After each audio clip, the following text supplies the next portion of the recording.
राम राम जी सभी को, जय माता दी। कैसे हो आप सब? उम्मीद करती हूँ अच्छे होंगे और भगवान की कृपा से हमेशा अच्छे रहो। तो बहुत सारे भाइयों के और बहनों के कमेंट आ रहे हैं। जो भाई बहन नए जुड़े हैं, नए सब्सक्राइब हुए हैं और नया फेसबुक पर फॉलो किया है, तो वो यही पूछ रहे हैं कि विवेक जी को क्या हुआ है और क्या आपकी लव मैरिज थी या अरेंज थी। प्लीज़ एक वीडियो हमारे लिए बना दो। हम आपको देखते तो हैं और सपोर्ट भी करते हैं, लेकिन हम आपकी लाइफ के बारे में कुछ नहीं जानते हैं। बस इतना जानते हैं कि विवेक की इस हालत को देखते हैं और सपोर्ट कर देते हैं। तो सबसे पहले तो मैं उन भाइयों के लिए दिल से धन्यवाद करती हूँ, बहनों के लिए, बड़े बुजुर्गों के लिए जो नए सब्सक्राइब हुए हैं और इस बहन को सपोर्ट कर रहे हैं। ये आपने इस लायक समझा मुझे कि आप मुझे सपोर्ट करते हो। तो आज बड़ी हिम्मत करके मैं ये व्लॉग बना रही हूँ आप लोगों के लिए। मैं पहले भी डाल चुकी हूँ एक व्लॉग स्टार्टिंग में।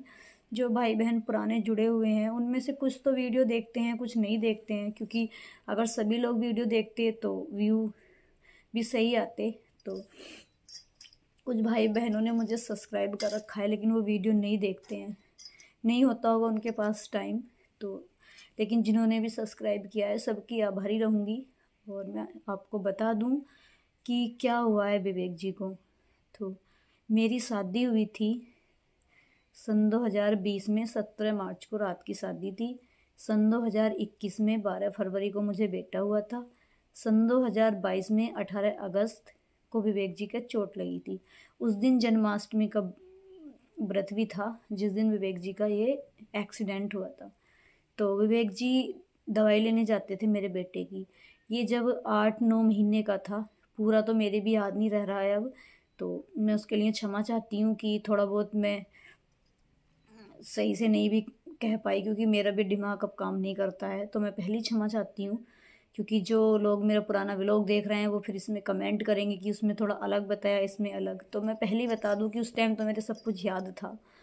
तो ये जो मेरा बेटा था इसका खून का पानी बनना स्टार्ट हो गया था। तो हमने इधर सब जगह डॉक्टरों को दिखाया, लेकिन किसी भी डॉक्टर ने भी इसको पकड़ा नहीं था। डुग्गू को बोल दिया था कि ये बचने का नहीं, इसे कहीं भी ले जाओ।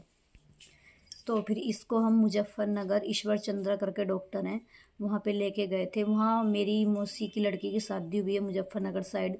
तो उन्होंने वो डॉक्टर बता दिया था कि अच्छा डॉक्टर है, आप यहाँ ले आओ। तो वहाँ उसको लेके गए थे, वहाँ एडमिट कर लिया था। और एडमिट करने के बाद डुग्गू को 24 घंटों में होश आया था। ये 6-7 दिन तक एडमिट रहा था और ठीक हो गया था। तो डॉक्टर ने बोल दिया था कि ये 5 साल तक बीमार रहेगा, इसके ब्लड में इन्फेक्शन बहुत जल्दी हो करेगा और गंदगी से इसको दूर रखना है। तो डॉक्टर ने ऐसे करके बोल दिया था और इसका इलाज भी चल रहा था डुग्गू का। तो डुग्गू 1 साल का हो चुका था जब विवेक जी का एक्सीडेंट हुआ है। हर मंथ हम इसकी दवाई लेने जाते थे डुग्गू की, मैं, विवेक जी और डुग्गू तीनों। तो उस बार हम गए, उस बार मैं और डुग्गू नहीं गए थे। विवेक जी ने बहुत कहा मुझसे कि साथ चलो और मन लगता चला जाएगा, मन लगता चला जाएगा। तो मैंने ये बोल दिया कि इतनी दूर तो है, मेरी कमर दुखने लगती है, तुम ही ले आओ दवाई, इस बार मैं नहीं जा रही, इस बार पर्चे से दवाई ले आओ। ऐसे करके मैंने विवेक से बोल दिया था। तो इन्होंने, गांव के ही हैं वो, इनके चाचा लगते हैं, वो बोल रहे थे, उनका भी कुछ काम था मुजफ्फरनगर में, कि भाई मैं चलूँगा, मेरा भी काम है। और उनका जो काम था, मैं रियल बता दूं, उनका काम था किसी भगत से मिलना। बहुत लोग ऐसे होते हैं कि भक्तों पर जाते हैं, लेकिन मेरे परिवार में मैं तो ये चीज़ों को बिल्कुल ना तो पहले मानती थी ना आज मानती हूँ। मैं कभी भी, मैं और विवेक जी इन चीज़ों से बहुत दूर रहते थे, भक्तों सक्तों से। तो और अब भी मुझे बहुत सारे कमेंट आ जाते हैं, लेकिन मैं किसी भगत पे विवेक जी को लेके नहीं गई हूँ कहीं भी। सिर्फ डॉक्टर के यहाँ लेके गए हैं या मनोना धाम लेके गए हैं। तो उनका कोई काम था, उनके कोई भगत थे। तो विवेक ने मुझसे कहा कि चाचा जाने को बोल रहे हैं। मैंने कहा कि चलो ठीक है, तुम्हारे साथ ही चले जाएंगे, उनका भी काम हो जाएगा, तुम भी दवाई ले लोगे। तो ये दवाई लेने चले गए और फिर इन्होंने मुझे भी 12 बजे इन्होंने दवाई भी ले ली थी। 12 बजे इन्होंने दवाई ले ली और 12:30 बजे मुझे इन्होंने वीडियो कॉल करी और डुग्गू को कपड़े लिए कृष्ण बनाने के लिए। वहीं से मुजफ्फरनगर से कपड़े लिए, बांसुरी ली, बहुत सारा सामान लिया कृष्ण बनाने के लिए और मुझे पसंद करवाया कि ये ले लूँ मैं। और उसके बाद फिर इनका तो सारा काम निपट गया था। फिर उसके बाद इनके चाचा का काम था। तो जो भी काम था उनका ही था, उनकी वजह से ये लेट हुए थे। जैसा भी हुआ था, मैं तो उनकी वजह से ही लेट हुए थे, क्योंकि इनका 12:30 बजे तक काम हो गया था। डुगू की दवाई 12:30 बजे तक ली गई थी, कपड़े वगैरह सब कुछ लिए गए थे। फिर उसके बाद पता नहीं भाई क्या हुआ इनके साथ, क्या नहीं हुआ। मैं तो कुछ कह ही नहीं सकती हूँ, अब मैं तो कह ही नहीं सकती कि इनके साथ क्या हुआ है क्या नहीं हुआ। लेकिन इन्होंने 5 साढ़े 5 बजे फ़ोन किया मुझे कि मैं लेट हो जाऊँगा और थोड़ा। तो मैंने कहा कि तुम इतनी लेट क्यों हो जाओगे, जब तुम्हारी 12:30 बजे दवाई ले ली गई थी तो तुमने इतने टाइम तक कहाँ कहाँ थे तुम। तो बस इतना तो कहा था कि घर आके बताऊँगा, और मैं परेशान हो गया हूँ, घर आके बताऊँगा कि मैं क्यों लेट हुआ, क्या बात है। और ये फ़ोन कट गया। फ़ोन कटने के बाद 10 मिनट बाद ही इनका एक्सीडेंट हो गया। फिर मेरे फ़ोन पर 10 मिनट बाद पुलिस वाले का फ़ोन आया कि ऐसे-ऐसे जो मतलब बाइक चला रहा था वो तो मर चुका है, और जो पीछे बैठा था वो ठीक है। तो बाइक तो विवेक चला रहे थे। तो हमारे यहाँ पे बहुत ज़्यादा हालत ख़राब हो गई सब लोगों की। फिर विवेक को लेने के लिए पहुँचे वहाँ पे, तो पुलिस वालों ने इनको मुज़फ़्फ़रनगर में सरकारी हॉस्पिटल में एडमिट कर दिया था। तो विवेक तो बिल्कुल ख़त्म ही थे एक तरीके से, और जो साथ में था वो ठीक था, उसके नाक पर खरोंच थी थोड़ी-सी बस। और फिर उसके बाद ये पहुँचे तो मुज़फ़्फ़रनगर में जितने भी हॉस्पिटल में दिखवाया, सब डॉक्टरों ने विवेक को मना कर दिया। फिर इनको न्यूट्रीमा हॉस्पिटल मेरठ में लाया गया। 7 घंटे बाद, एक्सीडेंट के 7 घंटे बाद इनको मेरठ में एडमिट करा। मेरठ में एडमिट करने के बाद भी इनको हॉस्पिटल में नहीं ले रहे थे, लेकिन जो साथ गए थे विवेक जी के, को लेकर गए थे हॉस्पिटल, वो लोग पैरों में गिरे और डॉक्टर ने फिर इनको एडमिट किया और बोल दिया कि 24 घंटे में बताऊंगा। तो 24 घंटे बाद विवेक ने पैर की थोड़ी सी उंगली हिलाई थी। फिर डॉक्टर ने थोड़ा इनका ट्रीटमेंट चालू किया, और इनका ऑपरेशन नहीं हुआ था 3 दिन तक। तो डॉक्टर बोल रहा था कि जल्दी रिकवर कर लेगा, लेकिन फिर एकदम से अचानक इनको ऑपरेशन करना पड़ा। सर में इनके मवाद बन गई। फिर जब ऑपरेशन किया तो पता लगा कि इनकी सर की हड्डी टूटी हुई है, और वो टूट के दिमाग के अंदर भर गई है। तो डॉक्टर ने उसको निकाला। तो आप लोग समझ सकते हो कि बहुत बड़ा ऑपरेशन हुआ था इनके। 8-9 घंटे तक पहला ऑपरेशन चला था विवेक जी का। और जो साथ गया था विवेक जी के, उसने आज तक ये नहीं बताया कि क्या हुआ है क्या नहीं। रियल कौन बताता है, रियल तो विवेक ही बताएंगे जब ठीक हो जाएंगे, भगवान इनको इस लायक करेगा तो। सबने पूछा कि क्या हुआ था क्या नहीं, बस ये बोल दिया कि मुझे नहीं पता, मैं तो बेहोश हो गया था, एक्सीडेंट हुआ था हमारा, सामने से स्कूटी आ रही थी, सामने से ट्रक आ रहा था, और एक्सीडेंट हो गया था, मुझे नहीं पता, मैं तो बेहोश हो गया था, इस तरीके से उन्होंने बताया। फिर हमने 2 महीने बाद रिपोर्ट करने की कोशिश की, जब जिस चीज़ से एक्सीडेंट हुआ था। तो पुलिस वालों ने भी हमारा केस ऐसे रफा दफा सा कर दिया, क्योंकि ज़्यादा दिन हो गए थे। नई बात होती है तो सब करते हैं, लेकिन पुरानी हो चुकी थी और हम विवेक को बचाने में लगे हुए थे। फिर वहाँ भी गए, वहाँ भी ऐसे ही हुआ। फिर मैंने मना कर दिया, मैंने बोल दिया कि जब इतने पैसे लग रहे हैं तो क्या किसी का पीछा करना, जब हमारी किस्मत में दुखी है तो दुखी है अब तो। बस यही कहानी है, और लव मैरिज की कहानी मेरी ये है। हम दोनों बचपन से साथ पढ़े हैं। मेरी मौसी जो है, मैं अपनी मौसी के घर रहती थी, मेरी ससुराल में मेरी मौसी का घर है, उनका घर मैं कई बार ब्लॉग में दिखा भी चुकी हूँ। तो मैं उनके घर रहती थी, मैं 2.5 महीने की आ गई थी। मेरा भाई जल गया था छोटा सा, तो मेरी मम्मी ने ये बोल दिया था कि मुझसे तो एक ही बच्चा पलेगा। तो मेरी मौसी मुझे ले आई थी और बोलनी थी कि मेरे 2 लड़कियां हैं और दोनों इसको पाल लेंगी। तो मैं मौसी के घर रही थी, हम दोनों साथ पढ़े।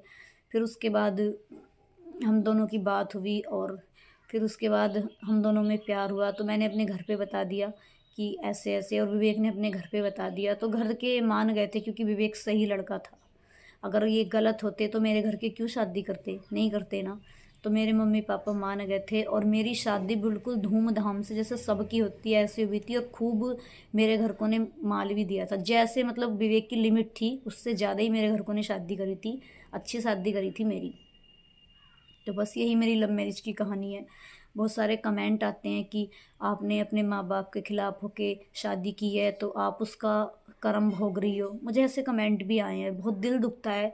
अगर हमें किसी के बारे में नहीं पता तो किसी को गलत नहीं बोलना चाहिए, पहले उसकी जर्नी को जान लेना चाहिए कि अगले बंदा किस दुख से गुजर रहा है और क्या उसकी कहानी है। तो भाई मेरे माँ बाप ने खिलाफ होकर शादी नहीं की थी, मेरी सबकी मर्जी से राजी से हुई थी, और मैं इसका व्लॉग भी डाल चुकी हूँ, पूरी एल्बम के फ़ोटो भी डाल चुकी हूँ।